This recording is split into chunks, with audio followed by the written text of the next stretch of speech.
आर्यन एक यूट्यूबर था जिसे भूतिया जगहों पर जाने का शौक था। उसने स्किबिडी टॉयलेट के शहरी मिथक, अर्बन लेजेंड के बारे में सुना था। एक ऐसा सिर जो टॉयलेट के अंदर से निकलता है और अपनी अजीबोगरीब आवाज से लोगों को सम्मोहित कर लेता है। आर्यन इसे सिर्फ एक मजाक मानता था। रात के 2 बजे आर्यन एक पुराने खंडहर हो चुके मॉल के बाथरूम में अपना कैमरा लेकर घुसा। हवा ठंडी थी और वहां से सड़ी हुई गंध आ रही थी। वो डरावनी आवाज। जैसे ही आर्यन ने अपना कैमरा चालू किया, उसे एक धीमी आवाज सुनाई दी। ब्रिर। Skibidi dop dop dop yes yes. Aryan ठिठक गया। उसे लगा शायद कोई बाहर प्रैंक कर रहा है। उसने चिल्लाकर कहा, कौन है वहां? बाहर आओ। जवाब में आवाज और तेज हो गई। अचानक कोने वाले टॉयलेट का दरवाजा अपने आप धीरे धीरे खुलने लगा। आर्यन का दिल जोर से धड़कने लगा। उसने कैमरे की लाइट उस तरफ घुमाई। सामना। टॉयलेट के सफेद चीनी मिट्टी के घेरे के अंदर से एक इंसानी सिर बाहर निकला। उसकी आंखें पूरी तरह सफेद थीं और उसकी गर्दन एक लंबी स्प्रिंग की तरह खिंची हुई थी। वह बिना पलक झपकाए आर्यन को देख रहा था और उसका चेहरा एक भयानक स्थिर मुस्कान, क्रीपी ग्रिन में जकड़ा हुआ था। वह अजीब लय में गा रहा था, लेकिन उसकी आवाज इंसानी नहीं बल्कि किसी टूटे हुए रेडियो जैसी लग रही थी। आर्यन पीछे मुड़ा और भागने की कोशिश की, लेकिन उसे एहसास हुआ कि फर्श पर पानी नहीं बल्कि कोई काला चिपचिपा पदार्थ फैल चुका है। वह फिसल कर गिर गया। उसने मुड़कर देखा तो वह स्किबिडी टॉयलेट अब रेंगते हुए उसके करीब आ रहा था।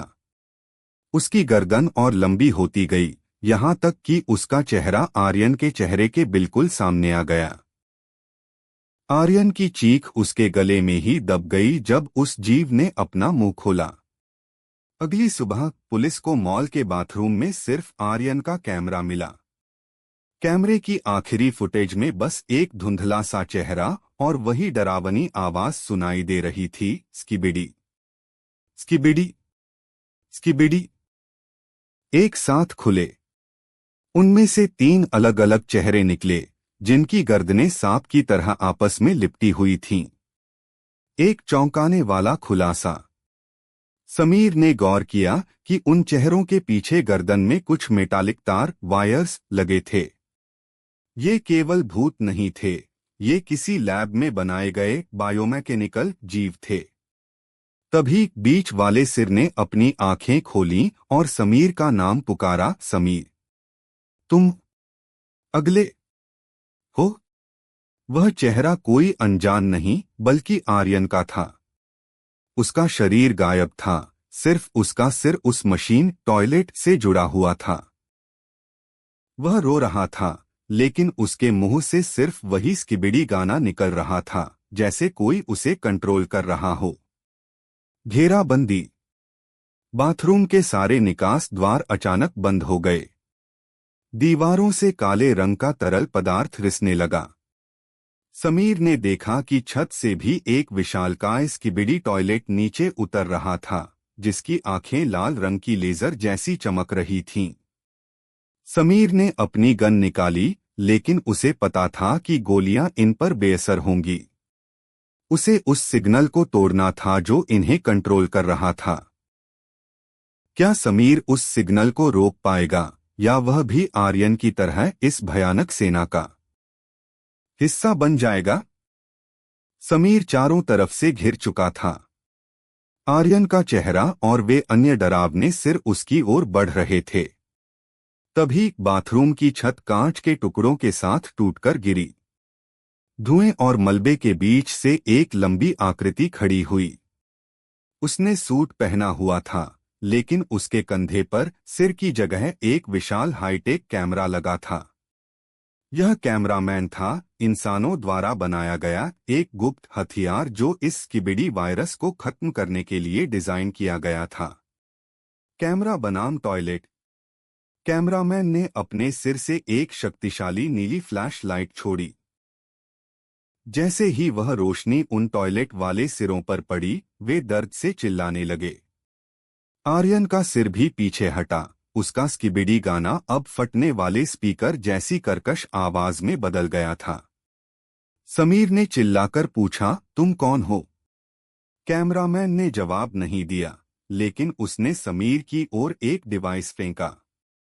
समीर समझ गया, यह एक इलेक्ट्रोमैग्नेटिक पल्स ईएमपी बम था।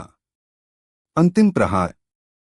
विशालकाय रेड आइज की बिडी टॉयलेट ने अपनी गर्दन समीर की ओर लपकाई। समीर ने सही समय पर छलांग लगाई और उस ईएमपी बम को ठीक उस जीव के मुंह के अंदर डाल दिया। समीर चिल्लाया, फ्लश हो जाओ नर्क में। उसने बटन दबाया। एक जोरदार धमाका हुआ। नीली बिजली की लहरें पूरे बाथरूम में फैल गईं। सारे टॉयलेट्स के पुर्जे पुर्जे उड़ गए। वह बायोमैकेनिकल वायरस जलकर राख होने लगा। जो सिर वहां कैद थे, आर्यन सहित, उनकी आंखों में एक पल के लिए शांति दिखी और फिर वे हमेशा के लिए शांत हो गए। राख का ढेर। धमाका रुकते ही सब कुछ शांत हो गया। समीर मलबे से बाहर निकला, लेकिन वह कैमरामैन गायब हो चुका था। फर्श पर सिर्फ राख और टूटे हुए चीनी मिट्टी के टुकड़े बचे थे। समीर ने आर्यन का टूटा हुआ कैमरा उठाया। उसे एहसास हुआ कि यह तो बस एक शुरुआत थी। शहर के बाहर के बेसमेंट से अभी भी धीमी आवाज में वही धुन आ रही थी, लेकिन फिलहाल के लिए वह शैतान रुक चुका था। निष्कर्ष। समीर ने मॉल के बाहर कदम रखा और आसमान की ओर देखा।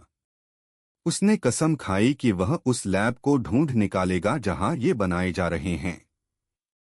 स्किबिडी का आतंक खत्म तो हुआ, लेकिन उसकी दहशत लोगों के दिलों में हमेशा के लिए घर कर गई।